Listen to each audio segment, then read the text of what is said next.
tous. Alors ça fait plaisir de vous revoir. On n'était pas malade, mais on a eu un bébé, du coup c'était un peu compliqué. Les nuits sont un peu courtes. On parle beaucoup de pénurie, mais la pénurie de sommeil, on n'en parle pas.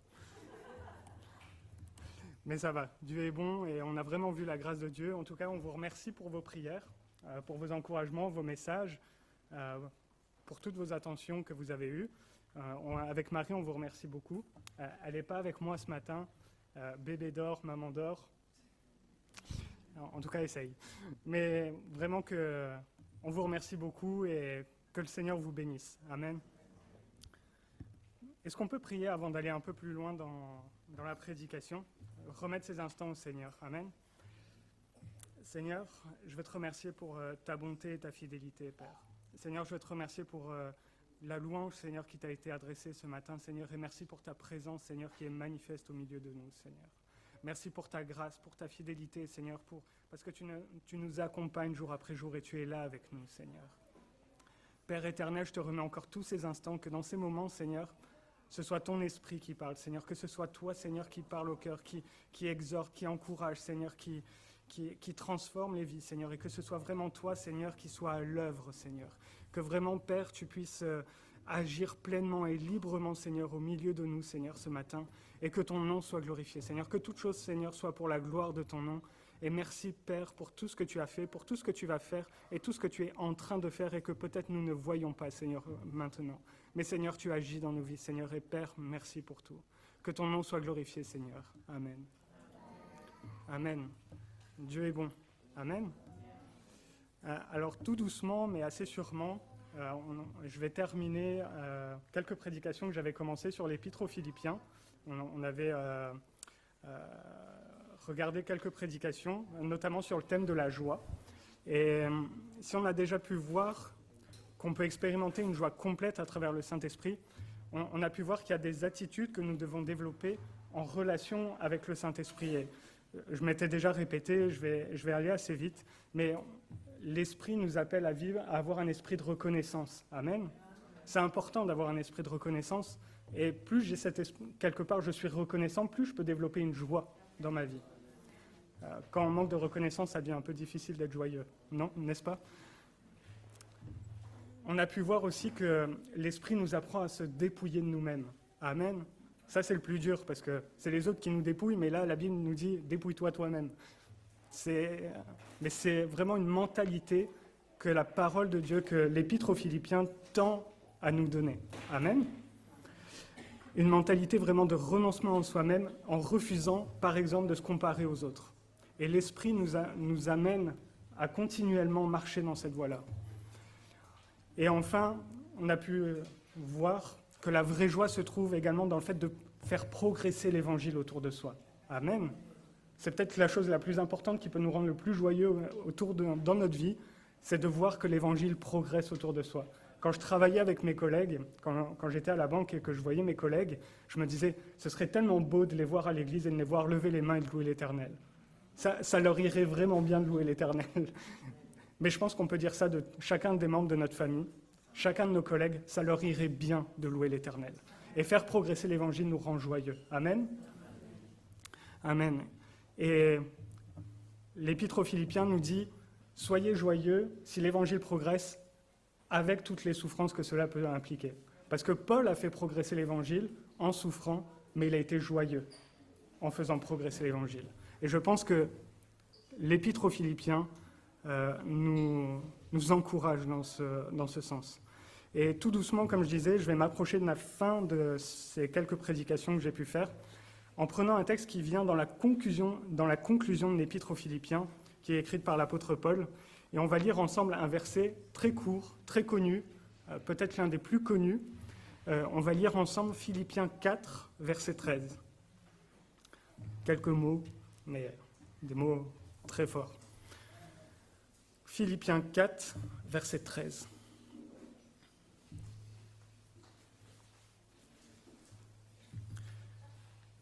Je puis tout par celui qui me fortifie.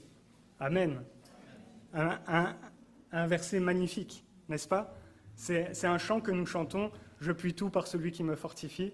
On le chante, on le croit, et lorsque on y pense, on dit tous, oh Seigneur, Amen, Alléluia, Seigneur, tu nous encourages, je peux tout parce que tu me fortifies. Amen.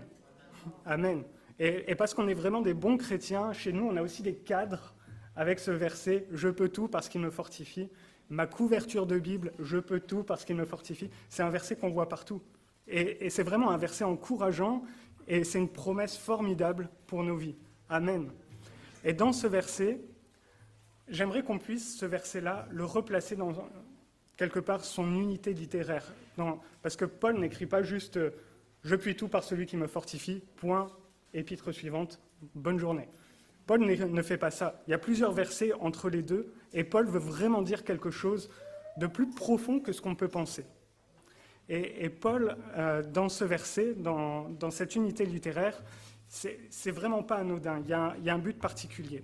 Dans les versets alentours, Paul écrit quelque part avec remerciement, quelque part il se défend lui-même, j'ai vécu dans l'abondance, j'ai vécu dans la pauvreté, je peux tout par celui qui me fortifie, il va écrire. Et Paul va vraiment être reconnaissant avec les Philippiens, parce que les Philippiens lui ont apporté une aide.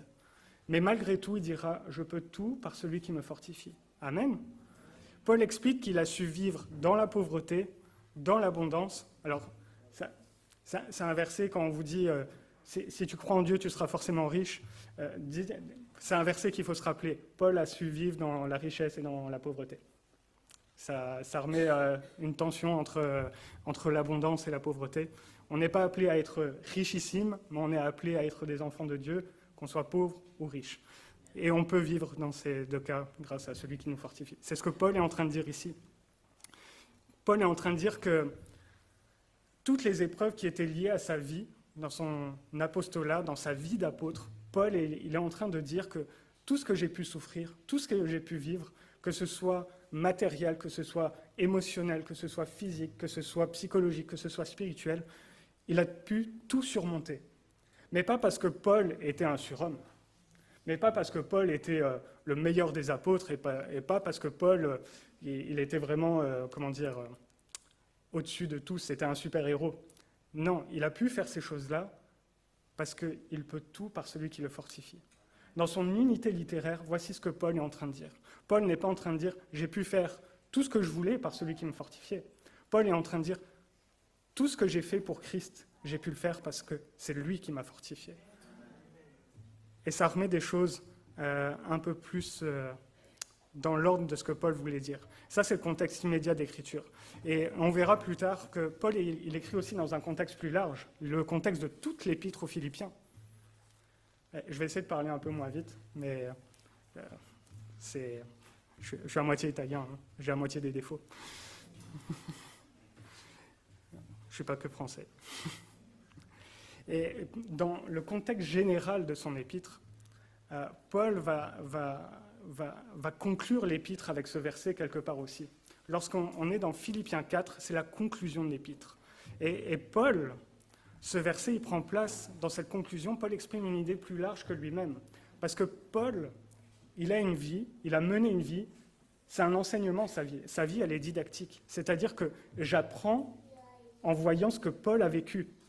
Si je lis ce que Paul a vécu, ce que Paul a fait, j'apprends des choses pour moi construire ma foi. Amen. Lorsque je vois Paul dans les Actes des Apôtres, j'apprends quelque part ce à quoi nous sommes appelés à faire progresser l'Évangile.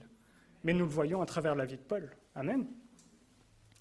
Et il a vraiment un enseignement, son vécu, il est didactique. Mais aussi, ce qu'il développe ne devient possible que par celui qui le fortifie. Et dans l'Épître aux Philippiens, on a vu tout à l'heure, je vous ai rappelé quelques thèmes de prédication qu'on a vus ensemble sur ces derniers mois. Être reconnaissant, se dépouiller de soi-même, faire progresser l'Évangile. Frères et sœurs, Paul est en train de conclure l'Épître et il dit « Vous pouvez faire ces choses-là par celui qui vous fortifie. » Amen. C'est formidable. Et je pense que la meilleure façon de s'intéresser à ce verset, c'est essayer de décortiquer un tout petit peu, mais vraiment un tout petit peu, parce qu'il y a énormément de choses à dire. Chaque mot que vous voyez, c'est 2 heures de travail. 2 heures de prédication peut-être, plus ou moins. On peut faire l'année sur ce verset. Mais Philippiens 4,13 nous dit « Je puis tout ». Qu'est-ce que ça veut dire, du coup, ce « je puis tout » de ce que Paul est en train de nous dire? Et on s'arrêtera également sur, parce que Paul dit « je puis tout par celui ». Par celui. C'est important, ce « par celui » est vraiment important. Et enfin, on s'arrêtera aussi, on finira par le fait d'être fortifié. Qu'est-ce que Paul entend par être fortifié? Parce qu'il y a plusieurs choses qui rentrent en ligne de compte dans ce verset, et on va voir ensemble que ce verset, il y a énormément d'interprétations, des très bonnes, des bonnes et des moins bonnes. Mais je ne veux pas avoir paraître comme celui qui a la meilleure interprétation, mais j'essaie de me rapprocher le plus près du texte. Amen. Je puis toute chose par celui qui m'a fortifié. Je puis tout. Vraiment, amen et alléluia. Et qu'est-ce que le texte veut dire par toute chose? Ça mérite de se poser, non? Parce que c'est un verset qu'on connaît, et comme je vous disais, il est interprété de manière assez particulière. Aujourd'hui, on vit dans des mouvements d'église, mouvements pentecôtistes, évangéliques, etc. Et ce verset, selon certaines églises, il est interprété de manière très différente. Vraiment très différente. Et alors que je préparais le message, je me souvenais d'une vidéo qui circulait sur YouTube. C'est une église américaine. Je ne vais pas citer, j'avais écrit le nom, mais je ne vais pas citer parce que ce n'est pas utile. Mais il y a un pasteur, en fait, qui avait pris ce verset et il avait fait toute une vidéo. Et la vidéo, elle était bien. Moi, je l'écoutais, j'étais motivé après. Mais c'était une vidéo super motivante. Mais au final, la vidéo, c'était des jeunes qui font du sport, des jeunes c'est une église américaine, donc ils font du football américain. Donc peut-être qu'ils comprennent les règles, mais c'est autre chose. Mais c'est une vidéo qui est vraiment motivante, et cette vidéo se base sur ce verset. Et la vidéo conclut « Je puis tout par celui qui me fortifie ». Mais l'idée que tend à démontrer le pasteur, c'est « Je peux faire des pompes par celui qui me fortifie ». Je peux courir un marathon par celui qui me fortifie. Ça n'a pas de sens, parce que ce n'est pas ce que le texte veut dire. Le texte ne dit pas ces choses-là. Et des fois, peut-être, on a cette réflexion dans notre esprit, mais Seigneur, je peux tout par celui qui me fortifie. Donc Seigneur, tu me fortifies, aujourd'hui je peux faire tout mon jardin. Ce n'est pas ce que le texte veut dire. Seigneur, je peux tout par celui qui me fortifie. Je vais changer toute ma toiture, je ne suis pas toiturier, mais je vais changer toute ma toiture. Je peux tout par celui qui... Ce n'est pas ce que le texte veut dire. Mais certains courants laissent penser ces choses-là, mais ce n'est pas ce que le texte implique. Un autre courant, lui, est pour moi encore plus problématique. Il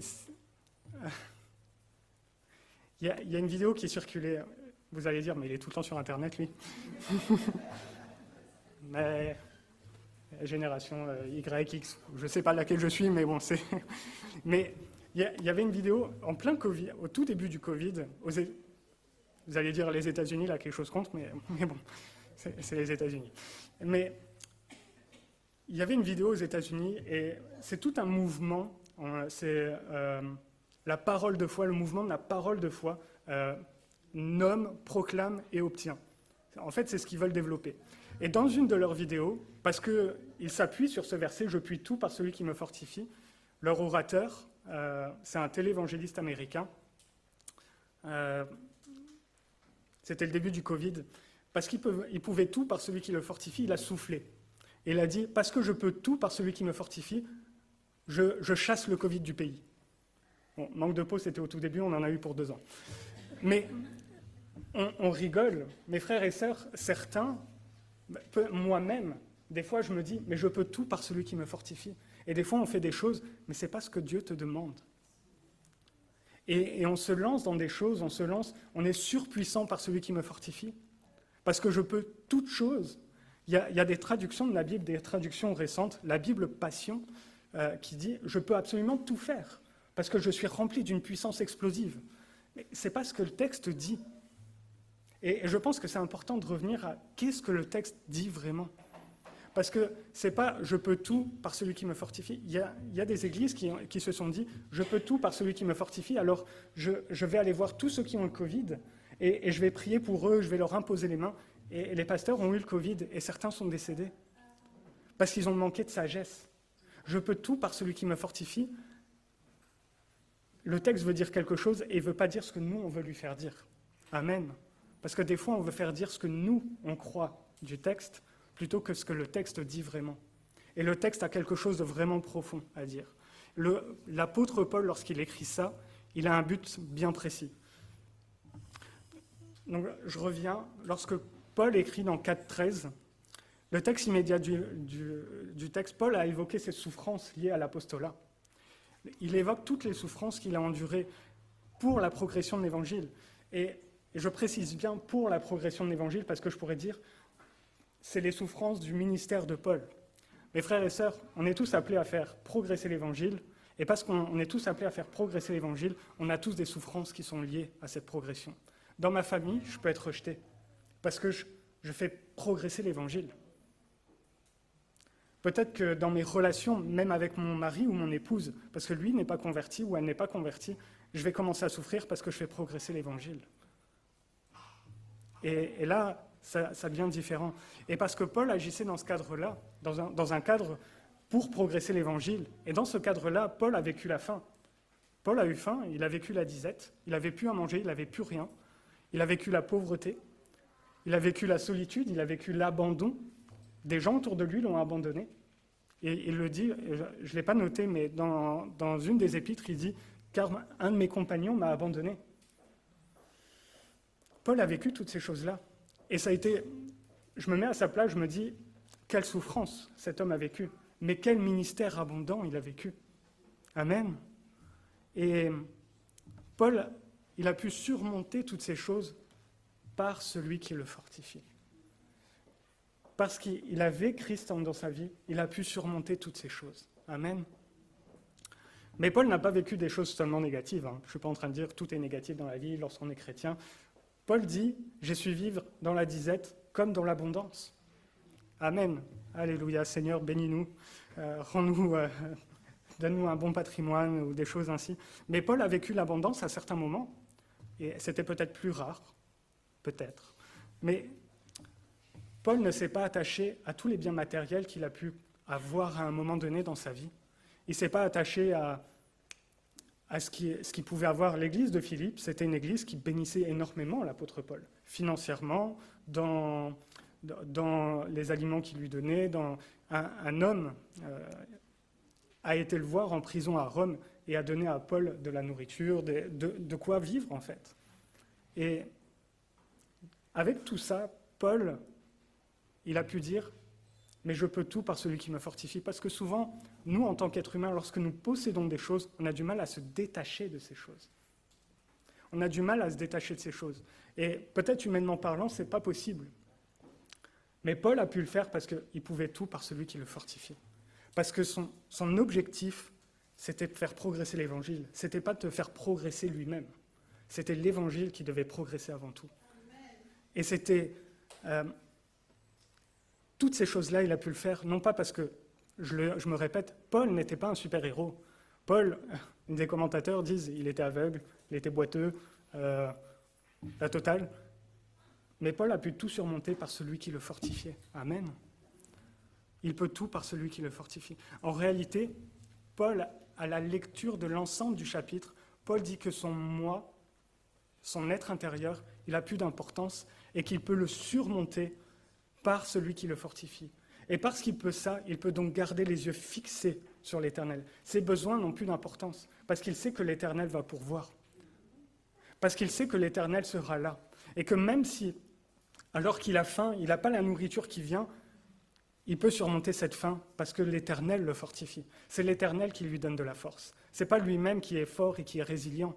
C'est l'Éternel qui lui donne de la force. Amen.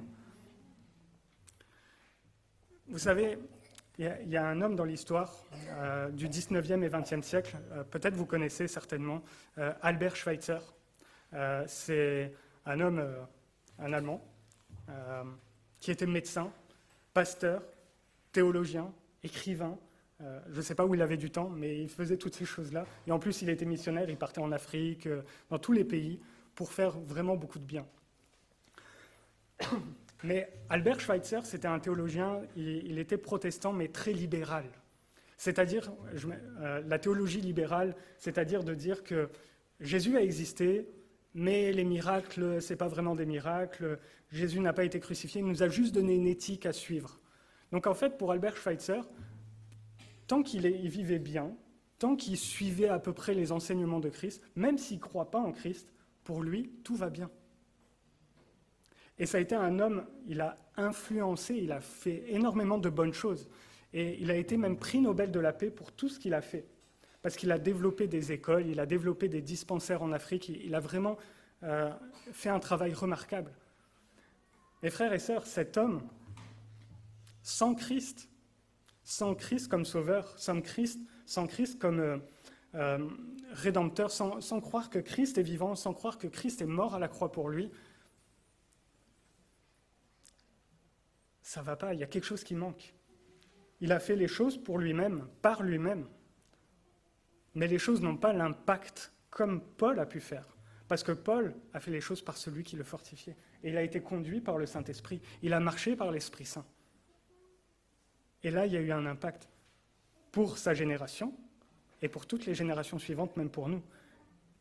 Je ne veux pas être méchant, cet homme, mais Albert Schweitzer, qui le connaît.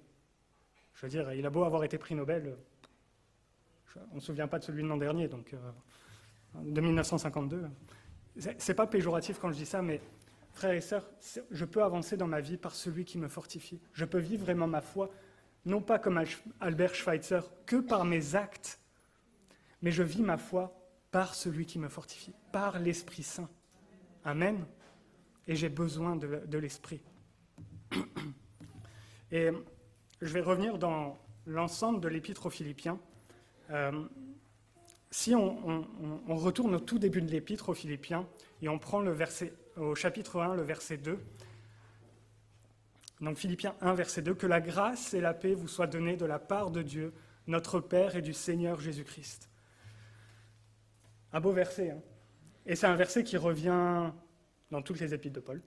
Dans tous les versets 2, chapitre 1, verset 2 de Paul, ou verset 3, il me semble incertain, c'est un verset qui revient régulièrement. Et dès que Paul écrit à une église, c'est un verset qu'il met.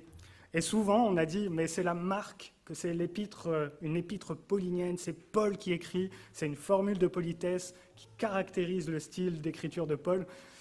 Et on peut lire ça par de nombreux commentateurs, théologiens, exégètes. Mais ce n'est pas seulement ça, en fait. Ça peut être une formule de politesse, mais ce n'est pas seulement ça. Paul, le verset 2, « Que la grâce et la paix vous soient données de la part de Dieu, notre Père et du Seigneur Jésus-Christ », c'est ce que Paul veut développer dans les églises. C'est la thèse de Paul. C'est le but pour lequel Paul écrit. C'est que dans les églises, la grâce et la paix du Seigneur soient données à chacun. Que chacun puisse vivre dans la grâce et la paix du Seigneur. Amen. Et à chaque fois que Paul écrit aux églises, c'est parce qu'il y a un problème en fait dans les églises. Je crois que je l'ai déjà dit, mais quand on reçoit une lettre de Paul à l'époque, pas bon signe. Mais on n'a pas reçu une lettre de Paul, je crois. Ça va. Mais on a la Bible, donc on a quand même des choses à régler. Quand Paul écrit aux Romains, il y a des conflits entre deux groupes. Il y a deux groupes en fait dans l'Église qui s'attaquent les uns les autres, et ça ne va pas. Quand on lit dans 1 Corinthiens, c'est des scandales à répétition. On ne va pas énumérer tous les scandales, mais il n'y a que des scandales. Et du coup, ça crée des tensions dans l'Église. Dans 2 Corinthiens, Paul doit défendre son apostolat et l'Évangile auprès des Corinthiens, parce que les gens rejettent Paul, mais l'Évangile aussi. Et Paul est obligé de leur écrire parce que ça ne va pas dans les églises. Aux Philippiens, il y a des conflits entre deux groupes. On le voit au chapitre 3.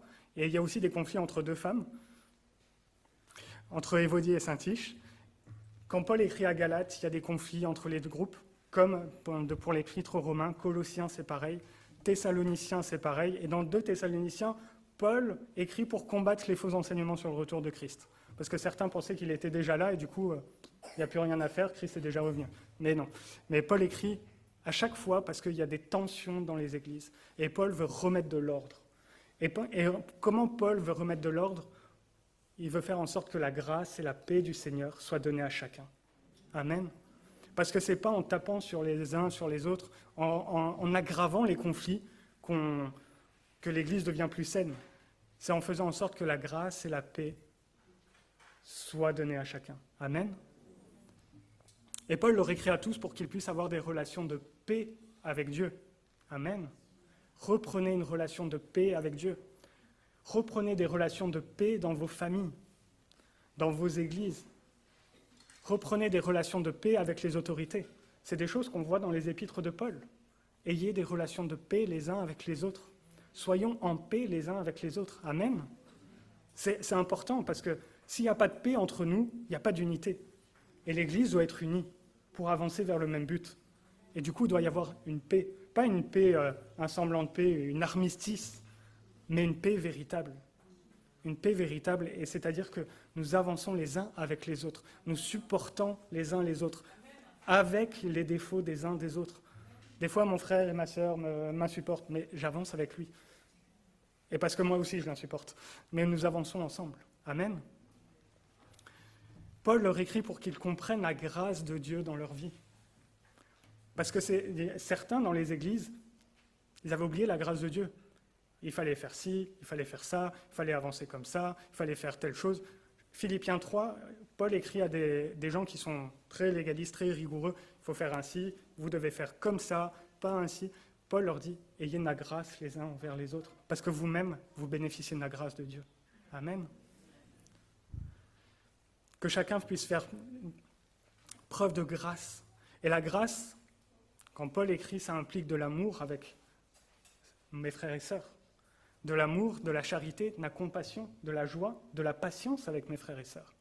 Et j'ai besoin de vivre toutes ces choses-là dans l'Église. Et c'est le but que Paul poursuit en écrivant aux Églises.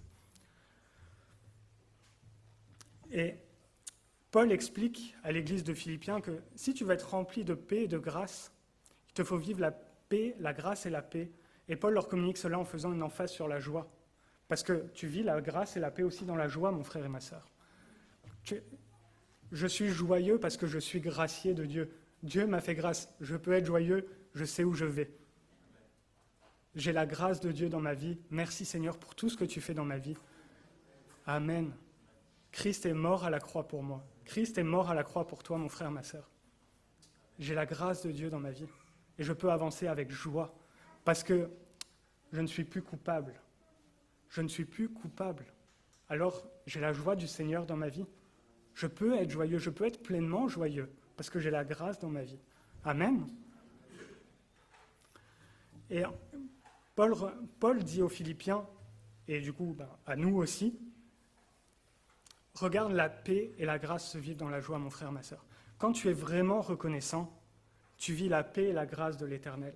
Parce que tu vis la paix et la grâce de l'Éternel, tu peux être vraiment reconnaissant et tu peux être joyeux. Tu peux être dans la joie. Amen. Quand tu vis le contentement et que tu ne cherches pas toujours à avoir plus, tu vis la paix de Dieu. Ce monde n'est pas en paix, pourquoi? Parce qu'on veut toujours plus. On veut plus de ressources, on veut plus de ci, on veut plus d'argent, on veut plus de contrôle, on veut plus de... Et ce monde ne sera jamais en paix à cause de ces choses-là, parce qu'ils veulent plus. Mais moi, je me contente de ce que l'Éternel me donne. Je peux vivre vraiment dans la paix aussi, et dans la joie. Amen. Et ça, c'est la partie la plus difficile. Quand tu te dépouilles de toi-même, tu peux vivre la grâce et la paix de Dieu. Amen. Parce que c'est plus toi qui vis, c'est Christ qui vit en toi. Alors tu peux vivre la grâce et la paix avec ceux qui sont autour de toi. Parce que tu t'es dépouillé de toi-même, avec tous tes frères et sœurs, tu peux vivre dans la paix. Parce que peu importe ce qui t'arrive, c'est pas grave, je sais qui m'a sauvé. Et etc., dans l'évangile, l'épître aux Philippiens. Et Philippiens 4,13, je puis tout par celui qui me fortifie, vient conclure cette épître. Toutes ces choses que je viens de dire, humainement parlant, ne pas chercher plus, être constamment reconnaissant de ce que Dieu fait dans ma vie, je ne peux pas le faire si ce n'est pas par celui qui me fortifie. Parce que humainement, j'en suis incapable. Par mes propres capacités, j'en suis pas capable. J'ai besoin de l'Esprit de Dieu qui me fortifie. Amen. Et Paul nous rappelle que tout cela n'est pas pour soi-même et que ce n'est pas ses propres efforts qui réalisent ces choses-là. Ce n'est pas sa propre volonté, mais c'est par celui qui le fortifie. Parce que Christ est absolument suffisant pour Paul, alors Paul peut être dans un contentement total. Et il peut dire que toutes choses sont possibles par celui qui me fortifie. Philippiens 1, verset 21a, parce que Christ est ma vie, Paul écrira. Christ est ma vie. Christ est absolument suffisant pour Paul. Alors Paul n'a plus besoin de lui-même. Et il peut ça, parce que c'est Dieu lui-même qui le fortifie. Amen. Le tout ne veut pas dire tout ce que je veux. Je puis tout par celui qui me fortifie. Ce tout, c'est pas tout ce que je veux, je peux le faire. Je ne peux pas faire tout ce que je veux. Mais c'est plutôt tout ce que l'Esprit a révélé dans cet épître pour ta vie. Tu peux le faire. Des fois, on se dit, mais Seigneur, comment je peux être reconnaissant ? Passe du temps avec l'Esprit, avec l'Éternel. Passe du temps dans la présence de Dieu. Étudie la parole. Tu peux ces choses-là parce que lui te fortifie à travers la parole, à travers le temps que tu passes avec lui. Seigneur, je n'arrive pas à vivre en paix avec mes frères et sœurs. Tu peux faire ces choses-là par celui qui te fortifie. C'est vrai qu'humainement, on ne peut pas, mais par celui qui te fortifie, tu peux le faire. Amen.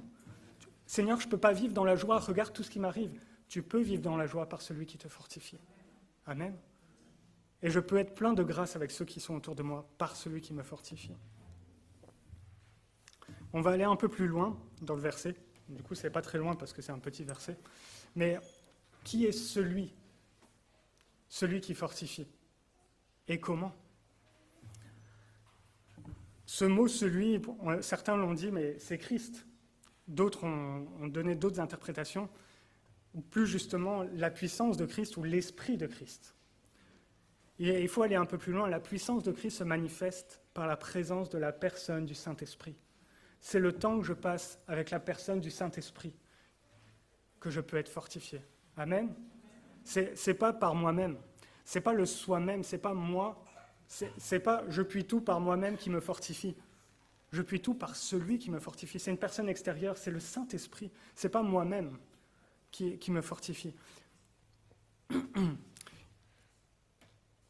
Paul est aussi en train de dire, si on lit « Je puis tout par celui qui me fortifie », Paul, quelque part, il est en train de dire « Je ne peux rien sans celui qui me fortifie ». Amen.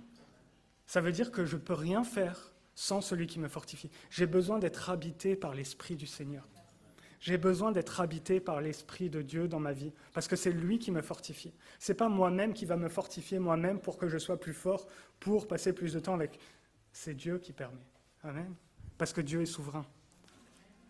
Mes efforts pour être ou paraître fort, frères et sœurs, ne suffisent pas. Ça ne suffit pas de ce que je peux me montrer, de ce que je peux paraître. De ce que j'essaye, ça ne suffit pas. J'ai besoin de me confier pleinement dans la puissance du Saint-Esprit.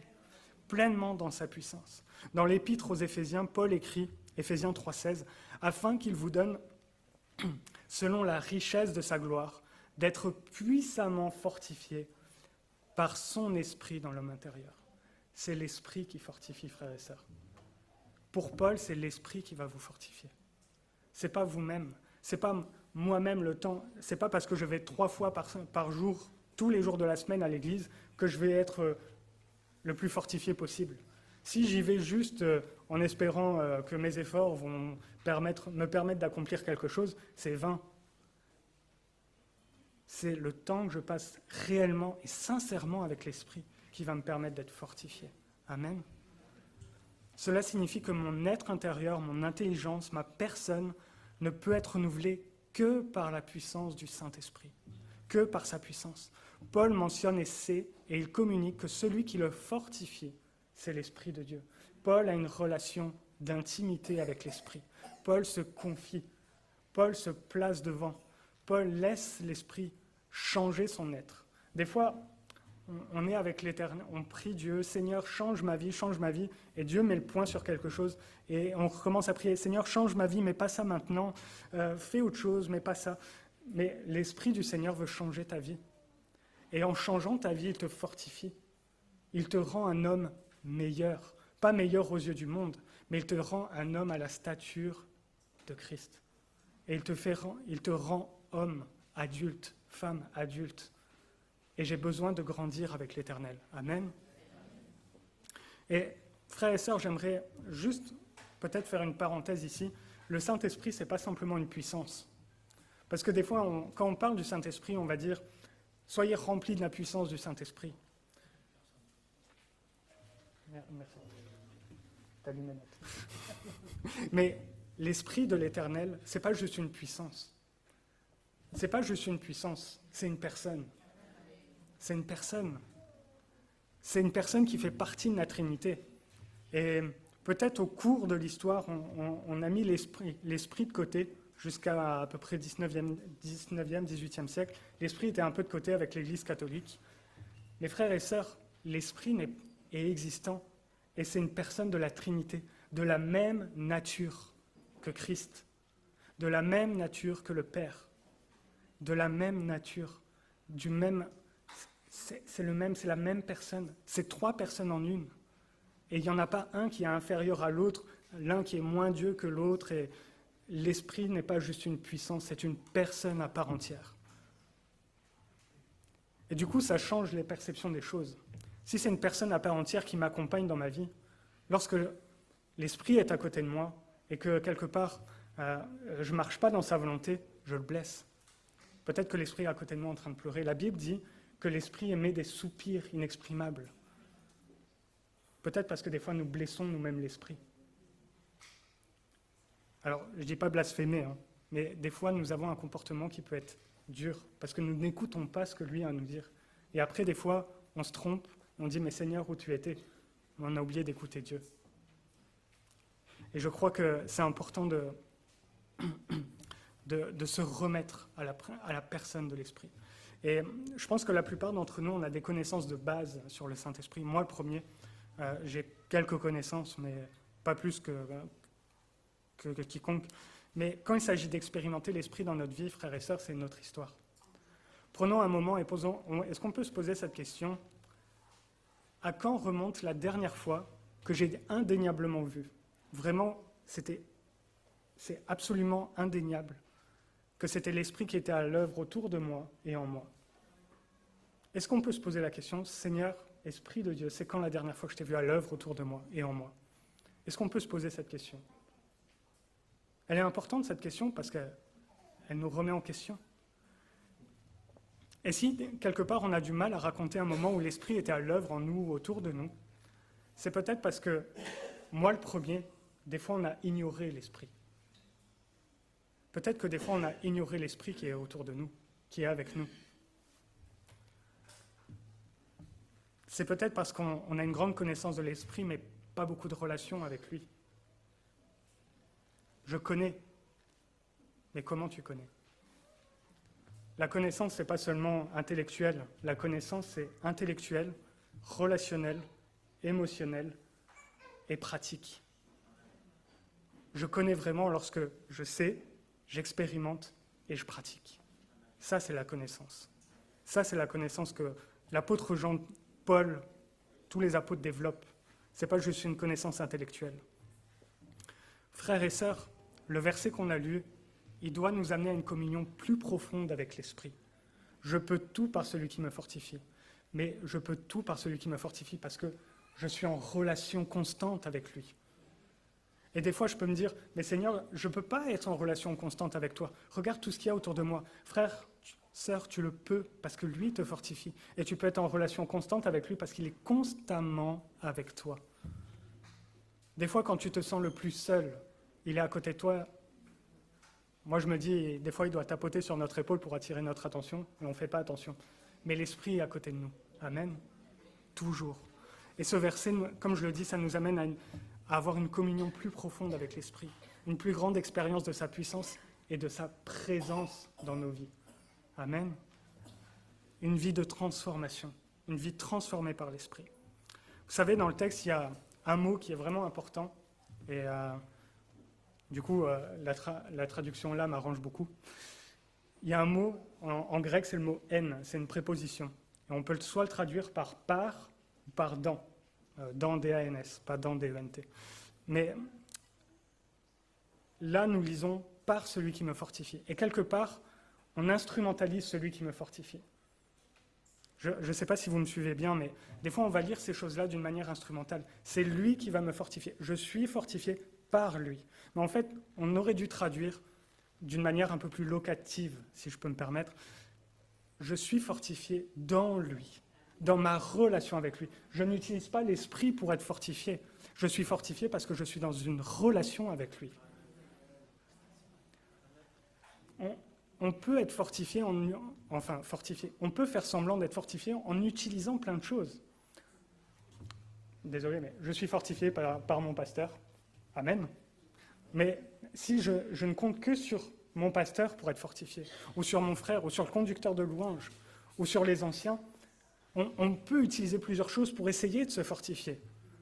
Mes frères et sœurs, vous pouvez être qu'à un seul endroit. Et cet endroit, ça doit être dans la présence de Dieu, pour être fortifié. C'est pas... Et quelque part, pourquoi ça m'arrange? Parce que la traduction n'est pas forcément bonne. Je puis tout dans celui qui me fortifie. Pas par, mais dans celui. Amen. Et c'est important. Frères et sœurs, je peux vivre ce que Paul écrit dans une recherche d'une union vitale. Si je mets dans celui qui me fortifie, ça veut dire que je suis dans une union vitale pour ma vie. Elle est vitale pour moi. Ma communion avec l'Esprit n'est pas quelque chose que je peux négliger. C'est pas quelque chose que je peux me dire tous les jours. Allez, je remets ça à demain. J'en ai pas besoin aujourd'hui. Oh, aujourd'hui, j'ai pas eu le temps. Aujourd'hui, ça va pas. Prends le temps. Peut-être que tu es fatigué. Peut-être que ça va pas. Peut-être qu'il est tard. Peut-être qu'il est trop tôt. Mais tu peux par celui qui te fortifie. Si tu vas dans sa présence, tu peux le faire parce que c'est lui qui va te fortifier.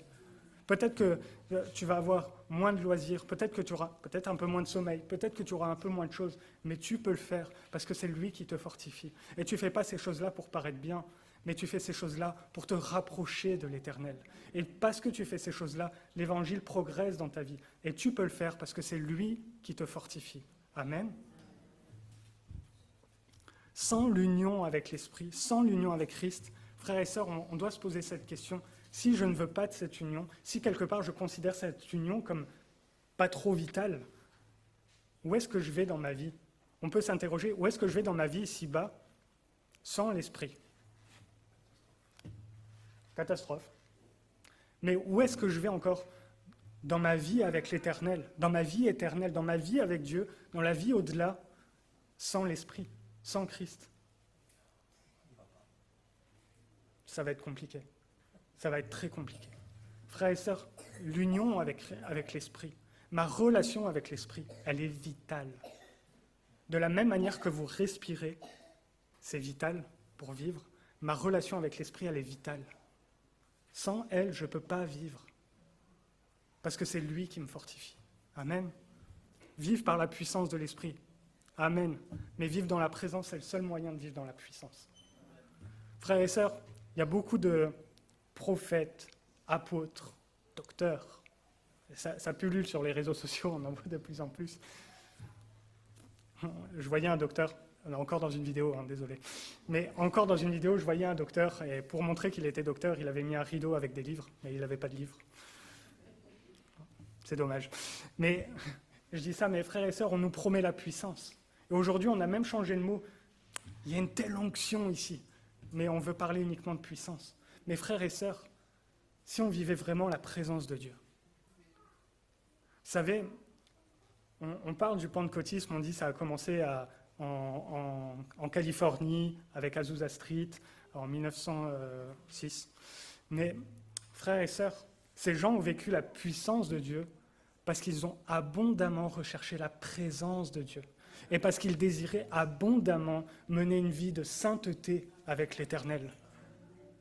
Sans ça, ils n'auraient pas vécu la puissance de l'Éternel qui s'est manifestée à ce moment-là. La puissance de l'Éternel s'est tellement manifestée que les pompiers venaient, mais il y a le feu. Il n'y a pas de feu, mais il y a un feu. Je ne comprends pas. Mais c'était le feu de l'Esprit. Frères et sœurs, je veux vivre la puissance de l'Éternel, mais avant tout, je veux vivre la présence de l'Éternel. Parce que c'est sa présence qui me sauve. C'est sa présence qui me transforme et qui me fortifie. Amen. Et j'arrive tout doucement vers la fin. Dans la traduction qu'on a lue, on a pu lire « je puis », comme si c'était le verbe « je peux pouvoir ». Mais en réalité, il faudrait mieux traduire par « je suis fort dans celui qui me fortifie ». Ce n'est pas « je peux tout faire », je suis fort pour affronter tout ce que l'Évangile parle, toutes les souffrances de ce monde. Je suis fort dans celui qui me fortifie pour faire face à toutes ces choses. Je suis fort dans celui qui me fortifie pour grandir dans l'Éternel. Malgré toutes les épreuves, malgré tout ce que cela implique, je suis fort dans celui qui me fortifie. Amen. Ici, le mot fortifier renvoie à une idée de dépendance. Je suis fort dans celui qui me fortifie parce que je suis dépendant de lui. Je dépends de l'Éternel. Amen. Ma force, ce n'est pas moi. Ce n'est pas moi qui passe tellement de temps, 3 heures par jour, 3 heures matin, midi et soir dans la prière, qui fait que je suis fort. C'est sa présence. C'est combien je vis sa présence. Bon, après, si vous arrivez à faire 3 heures matin, midi et soir, allez-y. Hein. Moi, j'ai plein de sujets de prière pour moi-même. Donc, s'il y a quelqu'un de disponible, moi, ça m'arrange. Mais le mot fortifier renvoie à une idée de dépendance, frères et sœurs. 2 Corinthiens 12, 10. C'est pourquoi je me plais dans les faiblesses, dans les outrages, dans les calamités, dans les persécutions, dans les détresses, pour Christ. Car quand je suis faible, c'est alors que je suis fort. Frères et sœurs, je suis fortifié dans ma faiblesse. Parce que dans ma faiblesse, je dépends de Christ, alors je deviens fort. Amen. J'ai besoin d'être fortifié. Quand je m'abandonne à l'Éternel, je deviens fort. Mais pas parce que, Seigneur, je m'abandonne à toi, je deviens fort. Seigneur, je m'en remets simplement à toi. La force de l'Éternel s'accomplit à ce moment-là. Amen.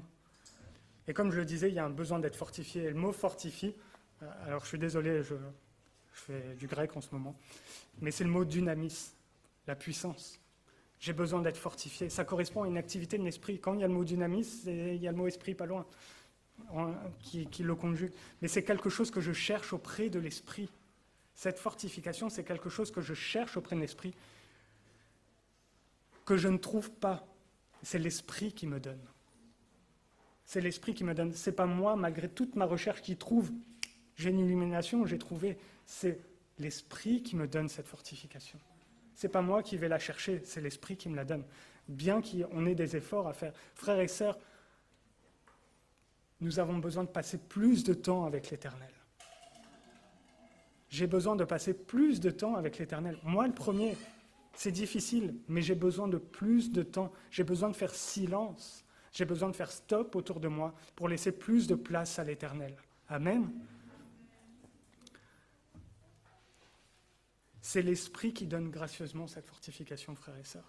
Cette habilité à réaliser ce qui est dans sa volonté, dans la volonté de Dieu. C'est le temps de communion que j'ai avec l'Éternel qui me permet d'être attentif à sa voix. Frères et sœurs, j'ai besoin d'être attentif à la voix de l'Éternel. Et j'ai besoin de la connaître, parce que des fois, on confond sa voix et ma voix. On confond sa voix et mes émotions.